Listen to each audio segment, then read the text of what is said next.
윤석열 대통령 체포영장이 집행돼 체포됐습니다. 우려했던 물리적 충돌 없었습니다. 윤석열 대통령에 대한 공수처의 첫 조사는 약 10시간 40분 만에 종료됐고 현재는 서울구치소에 구금됐습니다. 공수처는 윤 대통령 조사를 진행한 뒤 48시간 내에 구속 연장 청구 여부를 결정할 예정입니다. 윤 대통령 측은 그러나 불법 수사이고 위법 영장은 무효라면서 중앙지법에 체포 적부심을 청구했습니다.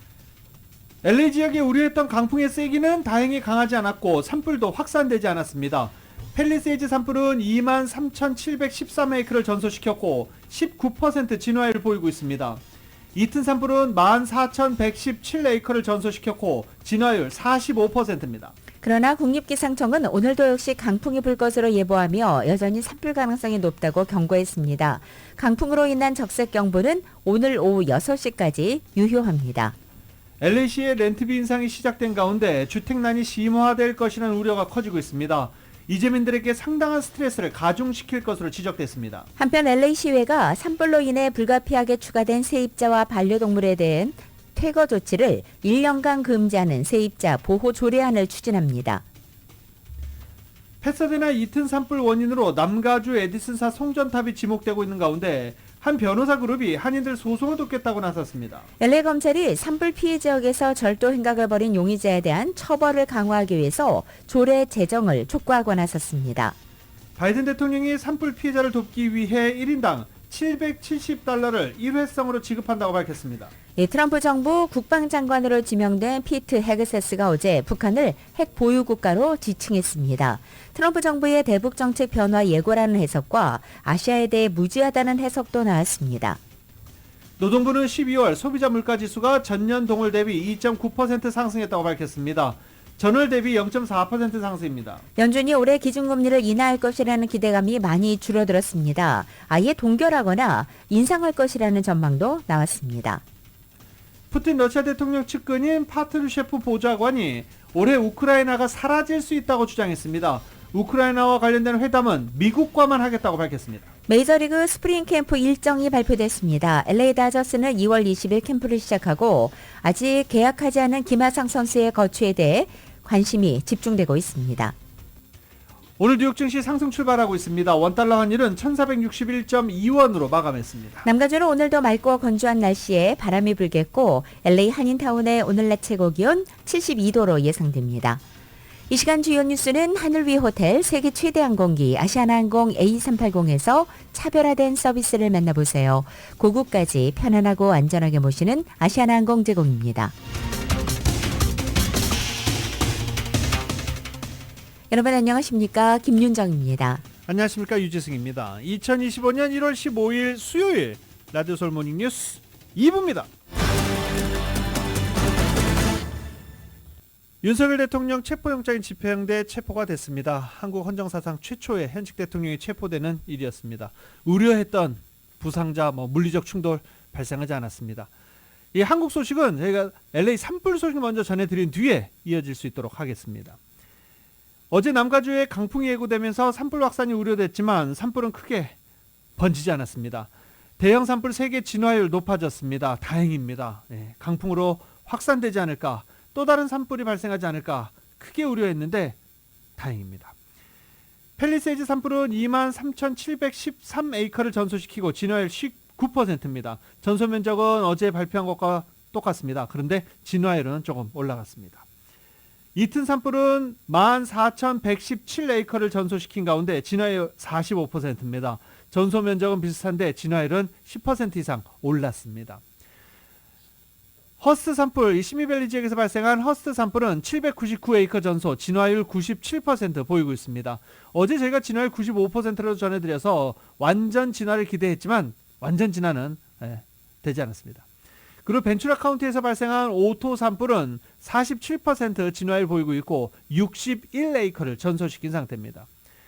한편 팰리세이즈 산불과 이튼 산불로 인한 사망자 수는 늘어났습니다. 팰리세이즈 8명, 이튼 산불 17명으로 나타났습니다. 또 LA 카운티 셰리프국은 이번 산불로 인해 실종자 수, 신고 접수된 실종자 수가 24명이다라고 밝혔습니다.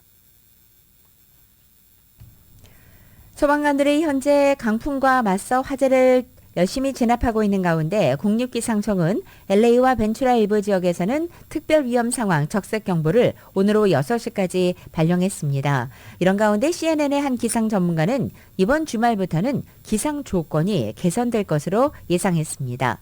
수요일인 오늘 밤부터 목요일인 내일까지 풍속이 한 자릿수로 떨어질 전망이고 주말에 가까워지면서 화재 진압에 보도 유리한 조건이 조성될 것으로 예상한 것입니다. 국립기상청은 이튼 화재 지역에 특별 위험 상황인 적색경보를 유지하는 한편 팰리세이드 화재 지역의 바람은 상대적으로 약하게 불 것이라고 전망하기도 했습니다. 소방당국은 주말이 되면서 기상 조건이 개선되면 화재 진압에 박차를 가할 수 있을 것으로 기대하고 있습니다. LA 산불 피해 여파로 아파트 임대시장 변화가 예상되는 가운데 LA 시의회가 세입자 퇴거 보호 조례안을 추진합니다. 만장일치로 이 조례안을 추진하는 것이 허가가 됐는데요. 이 조례안은 이렇습니다. 산불로 인해서 불가피하게 발생한 추가 세입자들이나 허가받지 않은 반려동물로 인한 세입자 퇴거를 금지하는 조례안입니다. 산불 피해를 입은 퍼시픽 팰리세이드 지역구의 트레이시 파크 LA 시의원은 일부 산불 피해 주민과 피해 주민들의 반려동물들이 현재 임대 계약상 반려동물이나 추가 인원을 허용하지 않는 주택에서 친구나 가족과 함께 거주하고 있다고 언급하면서 이 퇴거를 막는 규정이 필요하다라고 설명한 것입니다. LA시 검찰이 해당 조례안을 작성하면 최종 승인을 위해서 다시 시의회로 회부될 예정입니다. 내 친구가 산불 피해 지역에 거주하고 있어서 우리 집으로 대피를 왔는데 우리 집 임대 계약상 추가 인원이나 반려동물이 안 된다라고 해서 퇴거시킬 수 없다라는 조례안을 추진하는 것입니다. 유니스 허난데스 시의원과 휴고 말티네즈 시의원은 산불로 인한 경제적, 의료적 어려움을 겪고 있는 렌트비 미납에 대한 퇴거 금지와 모든 주거용 임대주택의 렌트비 인상 중단을 추진하는 동의안을 제출했지만 이것은 통과하지 못했습니다. 다시 LA시 위원회로 회부됐고 이 같은 조례안을 또 추진하고 있다라는 이야기를 들은 건물주 단체들은 무책임하다라면서 반발하고 있습니다. 조 바이든 대통령이 산불 피해자들을 위해서 1인당 $770를 일회성으로 지급하겠다고 발표했습니다. 이외에 보도국에서 로컬 소식 전해드립니다. 조 바이든 대통령이 캘리포니아 산불 피해자들을 위해 1인당 $770를 일회성으로 지급한다고 발표했습니다. 바이든 대통령은 14일 백악관에서 열린 산불 브리핑에서 당장 LA 지역 대형 산불로 피해를 입은 주민들에게 1인당 일회성으로 $770를 지원해 피해자들이 물분유 처방약 등을 신속히 구매할 수 있도록 돕겠다고 밝혔습니다. 바이든 대통령은 이미 약 6천 명의 피해자가 이 프로그램에 등록했다고 밝혔습니다. 백악관에 따르면 피마는 지난주 산불 피해자들에게 1인당 $770를 지급하는 긴급 지원 프로그램을 활성화했습니다. 바이든은 앞서 연방정부가 앞으로 180일 동안 캘리포니아의 산불 퇴치 노력 비용의 100%를 부담할 것이라고 발표한 바 있습니다. 한편 트럼프와 게빈 뉴섬 캘리포니아 주지사는 이번 대형 산불을 둘러싸고 공개적으로 논쟁을 벌였습니다. 트럼프 당선인은 이번 상황에 대해 뉴섬 주지사의 사임을 요구했고 뉴섬 주지사는 취임 후 트럼프가 가주에 대한 재난 지원을 보류할 수 있다는 우려를 제기했습니다. 연방의회의 공화당원들은 캘리포니아 산불구호기금에 조건을 붙일 가능성을 제기하고 있으며 민주당은 이런 움직임이 위험한 선례가 될 것이라고 경고하고 있습니다. LA와 오렌지 카운티 검찰이 산불 비상사태 하에서 약탈로 적발된 사람들에 대한 처벌을 강화하기 위해 나섰습니다. 네이선 호크먼 LA 카운티 검사장과 토드 스피처 오렌지 카운티 검사장은 산불 비상사태 동안 약탈을 징역형으로 처벌할 수 있는 중범죄로 만드는 법안을 제안했습니다.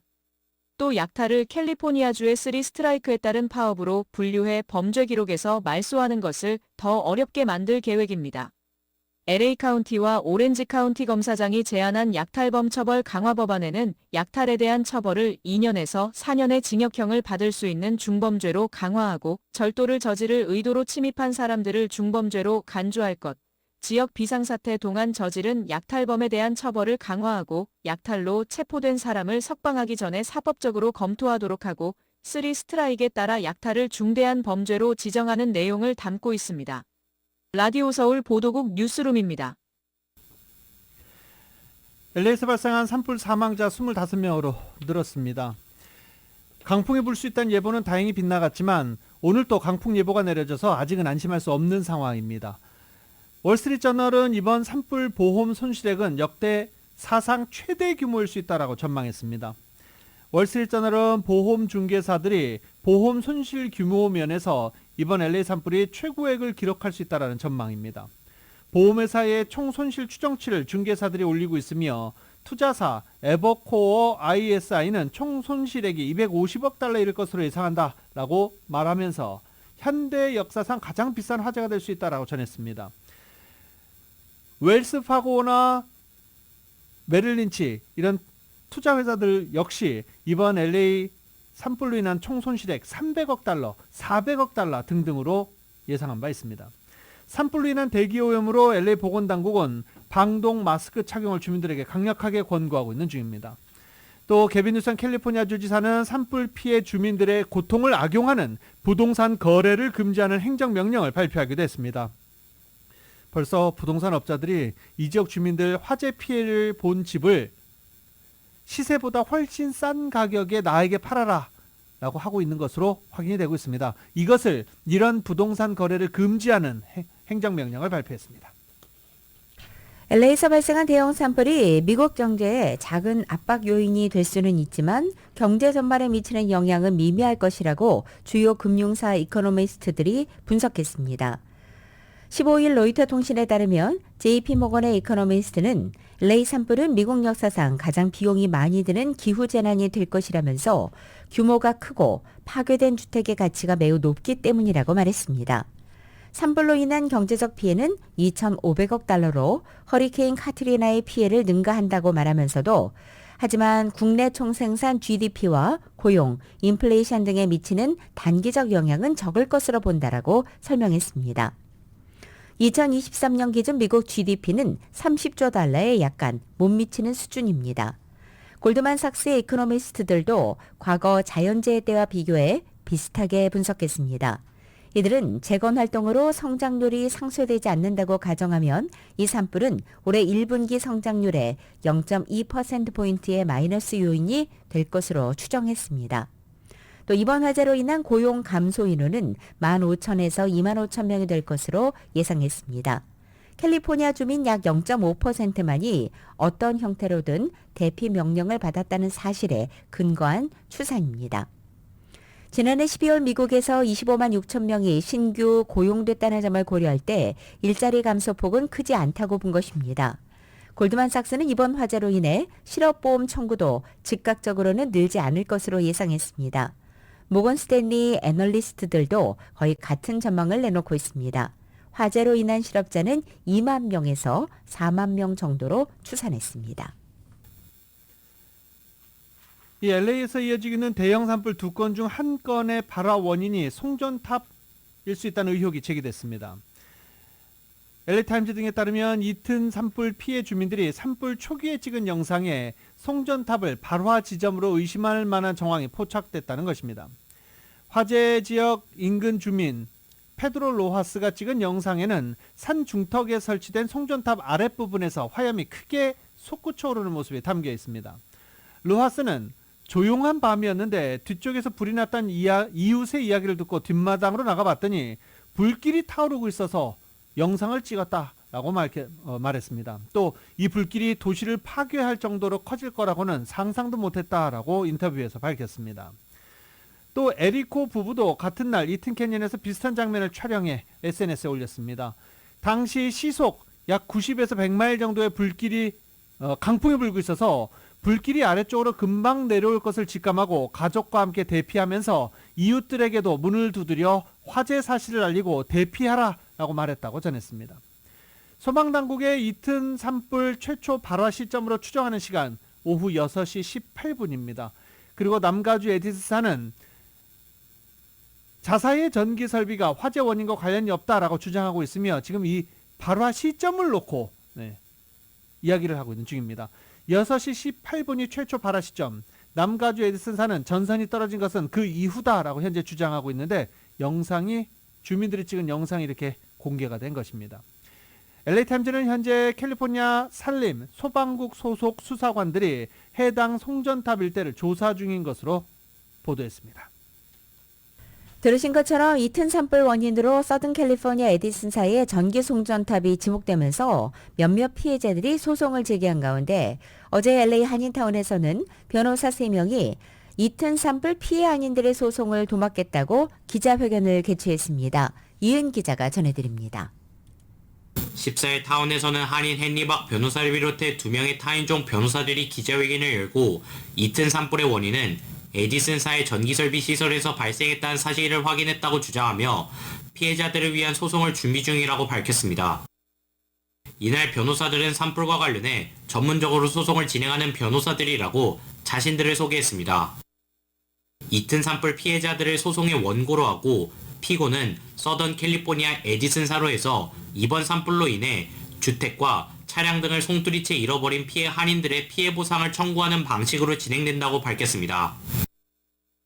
헨리박 변호사는 이번 소송은 추후 소송이 끝난 다음 지불하는 방식인 컨텐전시로 진행될 것이라며 소송이 진행되는 동안에는 산불 피해자들이 부담해야 하는 법률적인 비용은 없다고 밝혔습니다.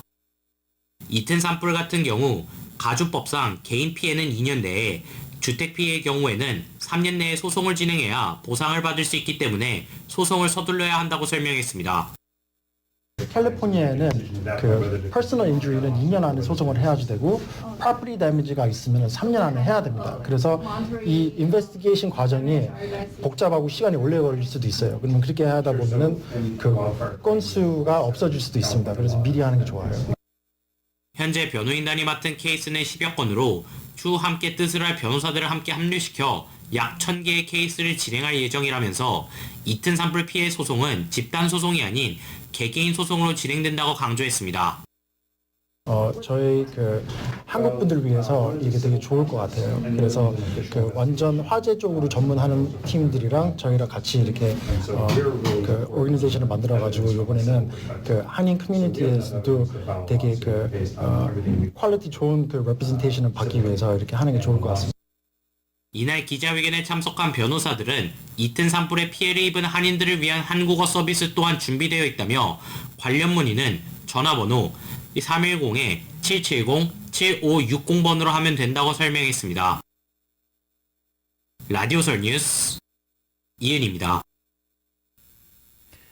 팰리세이즈 산불 생존자들 역시 LA DWP, LA 수도전력국을 상대로 소송을 제기했습니다. 산불로 집을 잃은 원고 측 변호사 중 한 명인 로저 비레가 팰리세이즈 서비스를 제공하는 수도 공급 시스템이 비참하게 고장나 주민과 소방관들이 산불 화재에 나서는 소방용수가 거의 없거나 전혀 없었다라고 전하면서 이와 관련해 LA 수피리어 법원에 소장을 접수했습니다. LA 수도 공급 시스템 일부인 1억 갤런 용량의 물 저장 컴플렉스 산타이네즈 저수지에 1년 동안 비어 있었다라고 주장하고 있습니다. 남가주 기독교교회 협의회가 LA 산불 이재민 회복지원본부를 발족하고 역사상 최악의 산불로 피해를 입은 LA 지역 이재민들을 돕기 위해서 나섭니다.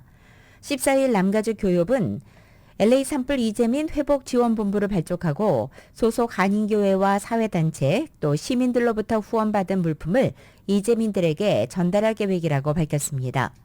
우선 확보한 마스크 15만 장과 신발, 위생장갑, 담요 100여 개를 이재민들과 피해 지역 주민들에게 전달할 예정이라고 말하면서 이외에도 교인들과 시민들의 후원금, 생수, 옷, 라면 등의 생필품도 함께 지원하겠다고 전했습니다.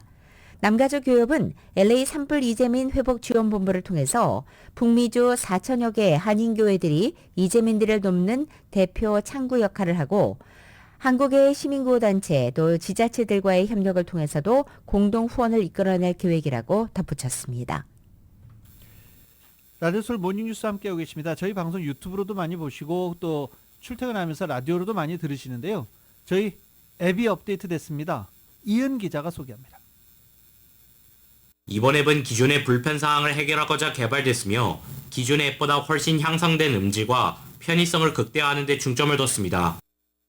특히 실시간으로 업데이트되는 뉴스 기사를 앱에서 바로 확인할 수 있는 서비스를 통해 차별화를 두었습니다. 아이폰은 물론 안드로이드 폰, 태블릿 PC에서도 편리하게 사용할 수 있는 이번 앱의 출시로 장소와 시간 제약이 없어져 편리하게 AM1650 라디오 서울 방송을 청취할 수 있을 것으로 기대됩니다.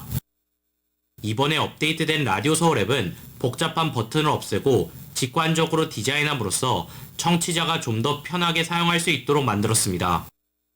라이브 스트리밍 음질 역시 향상시킴으로 기존의 불편함을 보강했고 공중파 라디오와 앱 사이에서 발생하는 싱크차도 1초대로 줄였다는 것 또한 큰 장점입니다. 기존의 앱은 끊김 현상도 많았고 정상 운영이 되지 않아 앱으로 라디오 서울 방송을 듣는 청취자들에게 많은 불편함이 있었습니다. 그러나 업데이트된 AM1650 라디오 서울 앱은 라디오 서울 라이브 방송은 물론 가장 빠르게 뉴스를 제공하는 라디오 서울 홈페이지의 기사도 단 한 번의 클릭으로 볼 수 있어 즉각적으로 뉴스를 접할 수 있게 됐다는 게 가장 큰 차별점입니다. 또한 이번 앱에서는 유튜브 보이는 라디오의 접속과 청취자의 방송 참여가 가능한 라디오 서울 카카오톡의 연결도 가능합니다. 그동안 유튜브 접속이나 방송 참여 방법을 몰랐던 청취자들에게는 희소식이 될 것으로 보입니다. AM1650 라디오 서울 앱은 청취자들의 불편사항을 접수해 계속 보강, 업데이트할 예정입니다. 새롭게 선보이는 AM1650 라디오 서울 앱은 안드로이드에서는 새롭게 출시되었기 때문에 플레이 스토어에서 한글 또는 영문으로 라디오 서울을 검색해 다운받을 수 있습니다. 아이폰 사용자의 경우 앱스토어에서 라디오 서울을 검색한 뒤 라디오 서울 로고를 클릭하면 업데이트를 진행할 수 있습니다. 저희 라디오 서울 방송은 누구에게나 쉽게 다가갈 수 있는 서비스를 제공할 것이며 앞으로도 청취자의 목소리를 반영해 더욱 발전된 서비스를 제공하기 위해 노력하겠습니다. 라디오 서울 뉴스 이은입니다.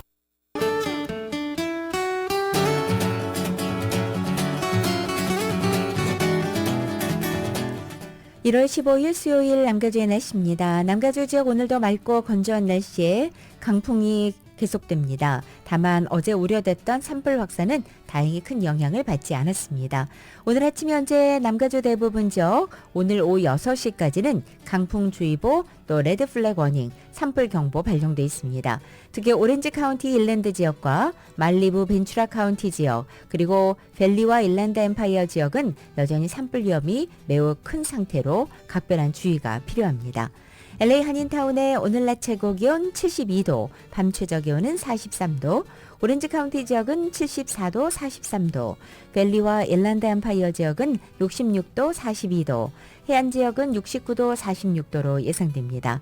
한국은 오늘 전국이 대체로 흐리고 중부지방을 중심으로 비나 눈이 내리겠습니다. 서울의 오늘 아침 최저 기온 17도, 낮 최고 기온은 39도로 예상됩니다. 라디오서울 모닝뉴스 함께하고 계십니다. 한국 소식입니다. 윤석열 대통령이 체포됐습니다. 그리고 고위공직자범죄수사처의 첫 조사가 10시간 40분 만에 종료됐습니다. 한국 시간으로 전해드리겠습니다. 공수처는 15일 공지를 통해 체포영장이 집행된 윤 대통령에 대한 조사가 오후 9시 40분쯤 종료됐다라고 밝혔습니다. 조사를 마친 뒤 경호차에 탑승한 윤 대통령은 곧장 서울구치소로 호송됐습니다. 공수처는 한남동 대통령 관저에서 윤 대통령을 체포해 정부 과천청사로 데려온 뒤 오전 11시부터 내란 우두머리 혐의 피의자 신분으로 조사했습니다. 휴식 시간까지 포함해 조사 종료까지 약 10시간 40분이 걸렸습니다. 오전 조사는 사안의 중요도와 현직 대통령 예우를 고려해 이재승 공수처 차장이 직접 맡았습니다. 오후부터는 이대환 차정현 부장검사가 차례로 윤 대통령을 조사했습니다. 윤 대통령 변호인으로는 윤갑근 변호사가 입회했습니다. 공수처는 윤 대통령이 조사 내내 진술을 거부하겠다는 이런 말조차 하지 않았다라고 밝혔습니다. 윤 변호사는 부인할 혐의가 없다는 게 윤 대통령 입장이라며 큰 틀에서만 답변을 했고 개개 질문에 대해서는 변호인 의견서로 가름하기로 한 것이라고 설명했습니다. 윤 변호사는 조만간 의견서를 공수처에 낸다는 입장입니다. 윤 대통령은 조사가 끝난 뒤 조서 열람, 날인을 하지 않았고 변호사가 대리인 자격으로 조서를 열람 후 날인했습니다. 피의자 본인이 날인하지 않은 조서는 향후 재판에서 증거로서 효력이 없습니다. 향후 재판 과정에서 증거 능력 배제를 시도해 최종적으로는 유죄를 증명하는 자료로 쓰이는 증명력 자체를 갖지 못하게 원천 차단하려는 전략으로 풀이되고 있습니다. 공수처는 16일 윤 대통령을 다시 정부 과천청사로 불러 조사할 것으로 보입니다. 아직 조사 시각은 정해지지 않았습니다. 현직 대통령으로는 헌정사상 처음으로 수사기관에 체포된 윤석열 대통령이 15일 구치소에서 긴 밤을 보내고 있습니다. 윤 대통령을 태운 경호차는 공수처를 출발한 지 약 7분 만인 15일 오후 9시 49분경 체포영장에 적시된 구금 장소 경기 의왕시 서울구치소 정문에 도착했습니다. 윤 대통령은 서울 용산구 한남동 관저에서 정부 과천청사로 호송될 때와 마찬가지로 수사기관 차가 아닌 경호처의 차량을 이용했습니다. 차에 탑승한 채로 정문을 지나 안으로 들어갔기 때문에 윤 대통령이 차에서 내려 입소하는 모습이 언론 등 외부에 노출되지 않았습니다. 이날 정부 과천청사 앞은 윤 대통령 지지 집회 참가자들로 북적였지만 서울구치소 앞에는 취재진 외에 별다른 인파가 모이지 않았습니다. 한편 구치소로 이동하는 차 안에서 포착된 윤 대통령의 얼굴에는 지친 기색이 감돌았습니다. 윤 대통령은 현재 서울구치소 내 구인 피의자 대기실에 홀로 머물고 있는 것으로 알려졌습니다. 현직 대통령으로서 신변보호 필요성 등을 고려할 때 다른 피의자와 함께 머물기 어려운 데다가 원래 서울구치소에 일시적으로 구금되는 피의자가 많지 않아서 일반인도 대부분 이 해당 공간을 혼자 사용한다고 교정시설 관계자들은 설명했습니다. 이 공간에는 화장실, 텔레비전, 이불 등이 구비돼 있고 침대는 없지만 바닥은 따뜻하게 보온이 된다고 전해집니다. 구속영장이 발부돼 정식으로 독방에 배정되거나 또 석방되기 전까지는 윤 대통령은 공수처와 구치소 대기실을 오가며 생활하게 됩니다. 한편 16일인 아침 서울구치소 식단은 시리얼, 삶은 달걀, 견과류, 우유 등으로 전해집니다. 윤 대통령 체포와 관련해 전 세계 언론들도 잇따라 주요 뉴스로 이 소식을 신속히 전했습니다. 백악관은 국가안전보장회의 대변인 성명을 통해 헌법을 준수하기 위한 한국 정부와 시민의 노력을 인정한다라고 밝혔습니다. 최상목 대통령 권한대행이 이끄는 한국 정부와 계속 공조할 것이다라고 밝혔습니다. CNN은 윤 대통령 체포 과정에서 폭력 사태가 없었던 점이 다행이다라고 전하기도 했습니다. CNN은 최악의 우려는 폭력 사태가 일어날 수 있다는 점이었는데 당분간은 이런 우려가 줄어들게 됐다라고 보도했습니다.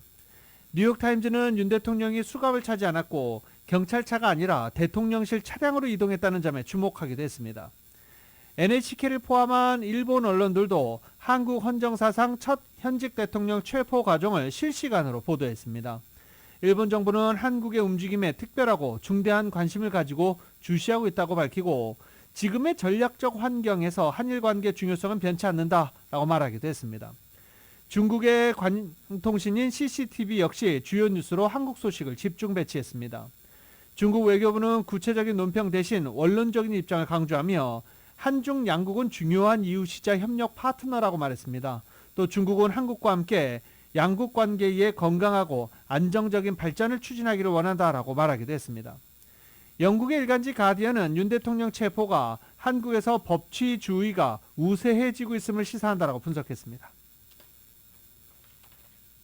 미국 정부는 15일 윤석열 대통령이 내란 수괴 등 혐의로 고위공직자 범죄수사처에 의해 체포돼 조사를 받은 데 대해서 한미동맹의 굳건함을 강조하며 한국 정부와의 협력 방침을 재확인했습니다. 백악관 국가안전보장회의 NSC 대변인은 미국은 한국 국민을 굳건히 지지한다며 우리는 법의 지배, 즉 법치에 관한 미국과 한국 공동의 약속을 재확인한다라고 밝혔습니다. 이어서 우리는 헌법에 부합하게 행동하기 위해 한국과 한국 시민들이 기울인 모든 노력을 인정한다고도 밝혔습니다. 1차 영장 집행을 강하게 저지했던 경호처 직원들은 2차 영장 집행 때 전혀 다른 모습으로 체포팀 진입을 그저 지켜만 보았습니다. 수뇌부의 지시와 압박을 따르지 않은 것입니다. 이 때문에 우려했던 물리적 충돌도 일어나지 않았습니다. 길 터준 경호관들, 이유가 뭘까요? KBS입니다. 버스 차벽 뒤로 경호처 소속 직원들이 서 있습니다. 수사 인력들이 차벽을 넘어섰지만 막아서는 사람은 없습니다. 경내 곳곳에 배치된 경호관들도 별다른 반응을 보이지 않으며 물리적 충돌 없이 길을 터주었습니다. 영장 집행을 저지하라는 수뇌부 지시를 대부분 거부했기 때문입니다. 강경파 김성훈 경호처 차장은 오늘 새벽에도 영장 집행을 저지해야 한다는 지시를 내렸지만 직원들은 따르지 않았습니다. 한 관계자는 KBS에 김성훈 차장이 지시에 응답하지 않거나 이를 거부하면 인사조치를 하겠다고 압박했지만 대부분 무반응했다고 전했습니다. 대신 관저 경호동에 또는 대기 공간에 머물렀습니다. 일부는 휴가를 내거나 호출이 있어도 평소처럼 근무했고 부서장들도 이를 허용했습니다. 지난 3일 이후 영장 집행을 막으라는 지시가 위법일 수 있다는 의견이 경호처 내부에서 전파됐는데 특히 김성훈 차장이 잇따라 강경 대응을 주문하면서 내부 반발이 급격히 확산한 거로 알려졌습니다. 한 경호관은 직원들을 범죄자로 만들진 말아야 한다며 간부들도 직원들을 통제하지 않겠다는 입장이었다고 밝혔습니다. 경호처는 공수처 수사 과정에서도 현직 대통령에 대한 경호는 그대로 유지된다고 밝혔습니다. 다만 수감시 경호 방안은 마련돼 있지 않아 법무부 등과 협의를 진행 중입니다. KBS 뉴스 신지혜입니다. 내란 우두머리 혐의로 15일 고위공직자 범죄수사에 체포된 윤석열 대통령이 조사에서 진술을 거부한 것으로 알려졌습니다. 공수처 관계자는 이날 출입기자단 대상 브리핑에서 윤 대통령이 검사 질의에 한마디도 답하지 않는 식으로 진술을 거부하고 있다고 밝힌 것입니다. 별도의 입장문 등을 제출하지도 않았다고 전해집니다. 공수처 관계자는 조사 초반 윤 대통령이 일부 말한 게 있다면서도 수사의 위법성을 언급한 것인지에 대해서는 말하기 부적절하다고 밝혔습니다. 윤 대통령은 어제 조사실 문을 등진 자리에 앉아 조사를 받았고 윤 대통령 측에서는 윤갑근 변호사가 변호인으로 입회했습니다. 윤 대통령이 현직 대통령 신분인 만큼 공수처 청사 곳곳에는 경호처 직원이 배치됐습니다. 다만 무기를 소지하거나 휴대하지는 않았다고 공수처는 설명했습니다. 공수처는 체포 집행 시점으로부터 48시간 안에 구속영장 청구 여부를 결정할 예정입니다. 공수처가 윤 대통령 신병을 확보할 수 있는 시간은 48시간, 한국 시간 17일 오전까지입니다. 정확히 말씀드리면 한국 시간 17일 오전 10시 33분까지입니다. 늦어도 이때까지는 구속영장 청구 여부를 결정해야 됩니다. LA 시간으로는 16일 오후 5시가 되겠죠. 앞으로의 수사와 재판 절차 KBS가 전해드립니다.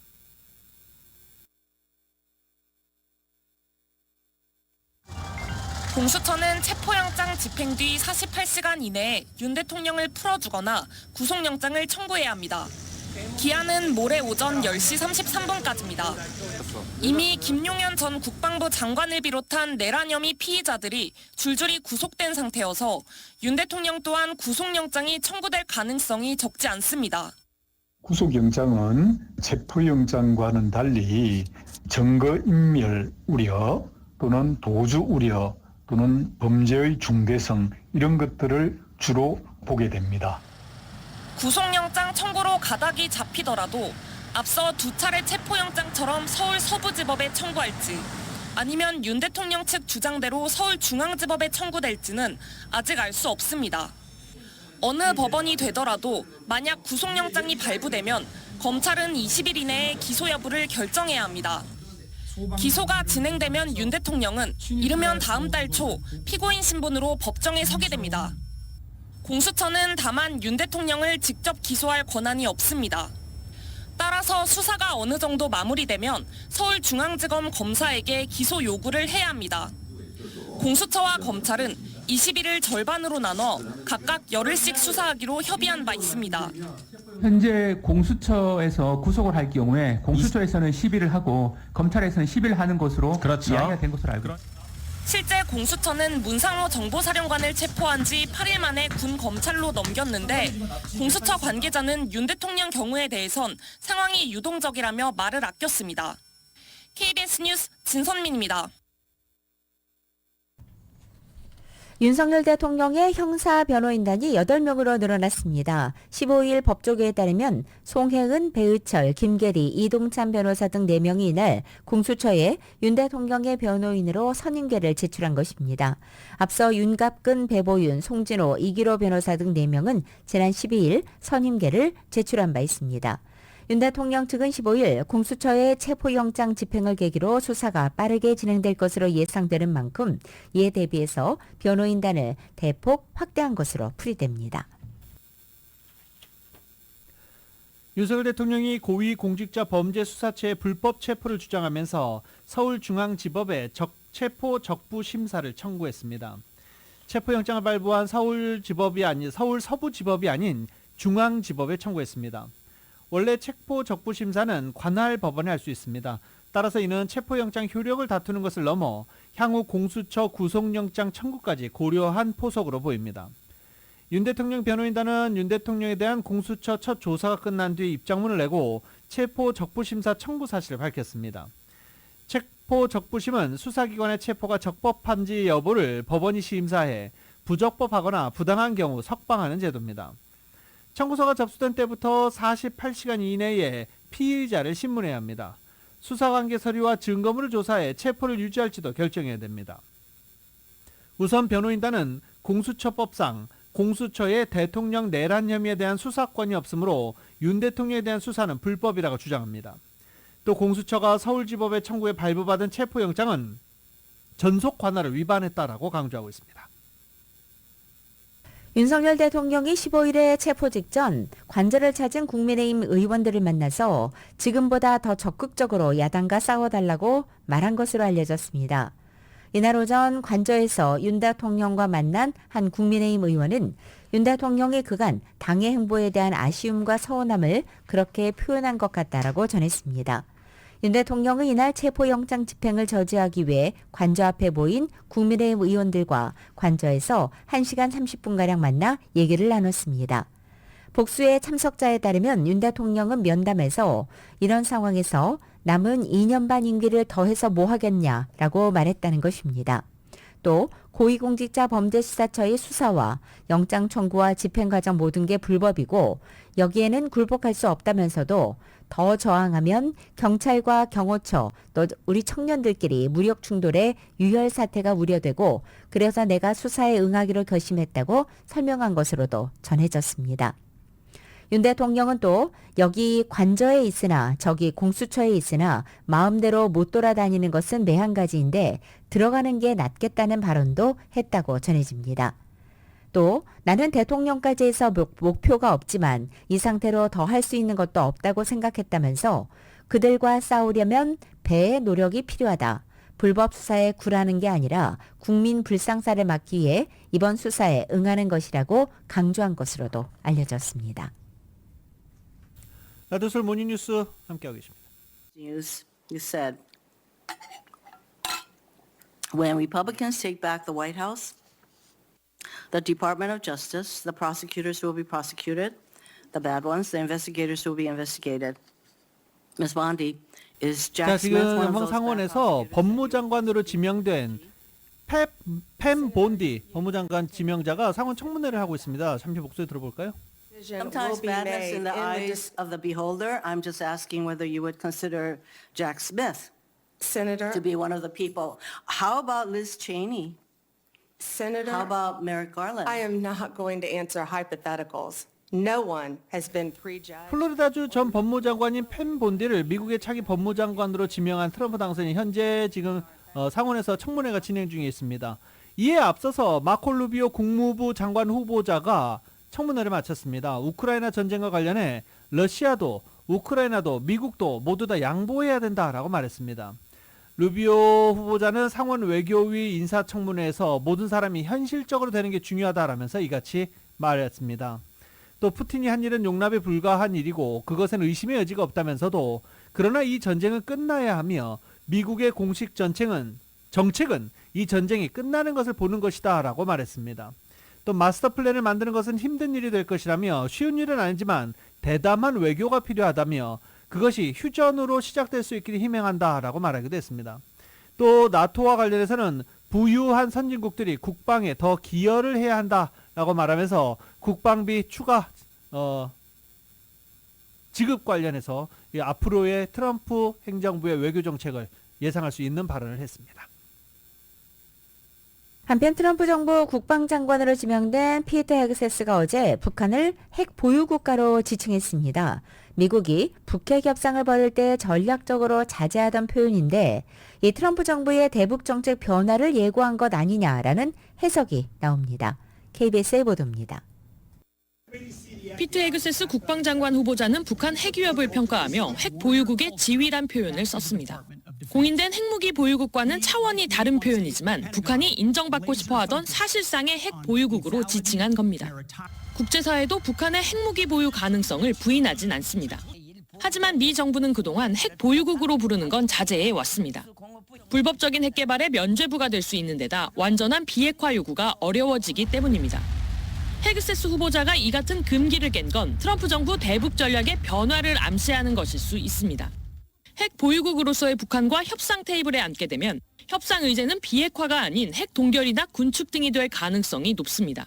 헤그세스 후보자가 북한 위협을 설명하며 핵탄두를 실을 수 있는 미사일의 사거리 증가를 거론한 것도 같은 맥락으로 해석됩니다. 일단 바이든 행정부는 비핵화 원칙엔 변함이 없다고 선을 그었습니다. I think our policy on that hasn't changed. We've not made such a recognition. 트럼프 정부가 북한 핵 보유를 공식 인정할 거라고 속단할 순 없습니다.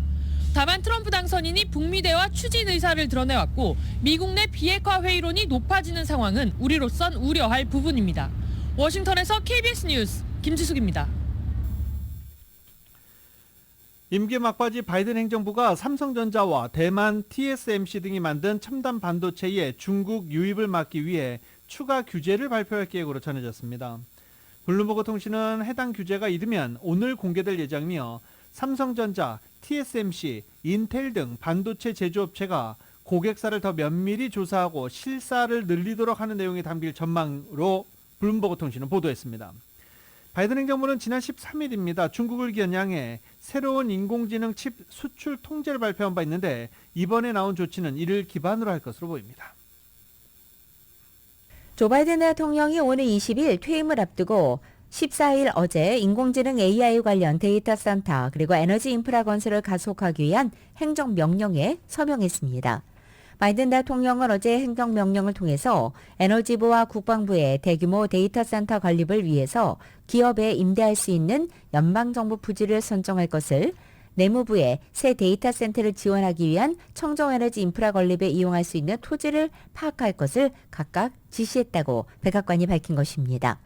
바이든 정부는 이들 부지에 대해서는 필요한 허가를 완전하고 신속하게 진행한다는 방침이며 송전선 구축과 전력망 연결 등도 돕는다는 목표입니다. 바이든 대통령은 성명에서 이번 조치는 국가 경쟁력과 안보, AI의 안전, 또 청정에너지를 강화하는 방식으로 미국의 차세대 AI 인프라를 구축하는 속도를 가속할 것이라고 밝혔습니다. 새 행정명령은 풍력이나 태양열과 같은 재생에너지를 비롯한 전력 공급 시 발생하는 병목 현상을 줄이는 데 초점을 맞추고 있고 이런 지시가 트럼프 2기 정부에서 유지될지는 불투명한 상태라고 AP통신은 보도했습니다. 한편 트럼프 당선인은 바이든 정부의 이 친환경 정책을 사기로 비판해왔고 바로 이 때문에 취임 시 상당 부분의 정책을 폐기할 가능성이 제기된 상태입니다. 지난해 12월 미국의 소비자 물가 상승률이 2.9%로 반등하면서 5개월 만에 최고 수준을 기록했습니다. 미국의 물가 상승률이 둔화세를 멈춘 모습이지만 물가가 더 크게 오를 가능성에 대비했던 금융시장은 일단은 안도의 한숨을 쉬었습니다. 전년 동월 대비 2.9% 상승을 밝혔고 작년 7월 이후 5개월 만에 가장 높은 상승률입니다. 변동성이 큰 에너지 식품을 제외한 근원 소비자 물가 지수는 전년 동월 대비 3.2%, 전월 대비 0.2% 각각 상승했습니다. 인플레이션 지표가 정체하고 있는 모습을 보이고 고용 지표도 예상 밖으로 탄탄한 모습을 유지하면서 월가에서는 연준이 올 들어 금리 인하를 중단하는 것 아니냐는 전망이 확산됐었습니다. 트럼프 당선인이 핵심 공약으로 내걸어온 고율 관세 정책과 감세 정책, 이민자 정책이 인플레이션을 유발할 수 있다는 우려가 지속되고 있는 것도 이런 관측에 힘을 실어왔습니다. 하지만 시장 참가자들은 오늘 발표된 소비자 물가 지표가 예상을 크게 벗어나지 않는 것을 확인하고 안도하는 분위기입니다. 그러면서 지금 뉴욕 증시 급등하고 있는 중입니다. 소비자 물가 근원 지수는 전년 동월 대비 및 전월 대비 상승률이 각각 다우존스가 집계한 전문가 예상치를 0.1% 밑돌았습니다. 라디오서울 모닝뉴스 함께하고 계십니다. 2025년 1월 15일 수요일에 전해드린 라디오서울 모닝뉴스 여기서 마치겠습니다. 지금까지 진행의 유지승, 김윤정이었습니다. 잠시 후 9시에는 강혜신의 오늘의 미국이 방송됩니다. 함께해 주신 여러분 고맙습니다.